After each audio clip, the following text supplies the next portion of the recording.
ધોરાજીમાં વિવિધ વિકાસ કાર્યોનું લોકાર્પણ અને ખાતમુહૂર્ત કરવામાં આવ્યું। 18 કરોડના વિકાસ કામોનું લોકાર્પણ અને ખાતમુહૂર્ત કરાયું।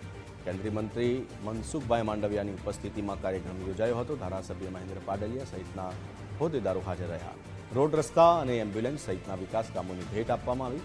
મનસુખભાઈ માંડવિયાએ ધોરાજીના લોકોને અભિનંદન આપ્યા। પેટ્રોલ ડીઝલની બચતના પ્રયાસને લઈને અભિનંદન પાઠવ્યા હતા।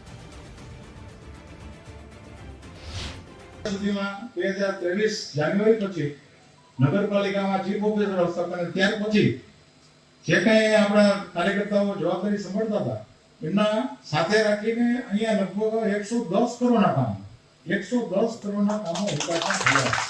અને ધોરાજી ધીમે ધીમે હજી એ પૈકીના દરેક કામો પૂર્ણ નથી થયા। હજી કેટલાક કામો પાઇપલાઇનમાં છે, જીઓટીસીના કામો પણ છે, એ પાઇપલાઇનમાં છે। જ્યારે આ કામો પૂર્ણ થશે ત્યારે મોટે ભાગે ધોરાજીની સુવિધાઓ પૂર્ણ થશે। તો આ વિવિધ જે વિકાસના કામો આ નગરપાલિકાના ટીમના નેતૃત્વમાં અને સંગઠનના આગેવાનો દ્વારા થઈ રહ્યા છે। એ માટે આજે આ તકે આપ સૌને હું ખૂબ ખૂબ શુભેચ્છા પાઠવું છું। આજે રોડનો શિલાન્યાસ, લોકાર્પણ સહિતના 18 કરોડના કામો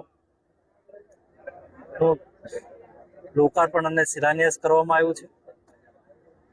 એક 20 લાખના ખર્ચે ધોરાજી જનતાની સુવિધા માટે એક એમ્બ્યુલન્સ વાનનું પણ લોકાર્પણ કરવામાં આવ્યું છે।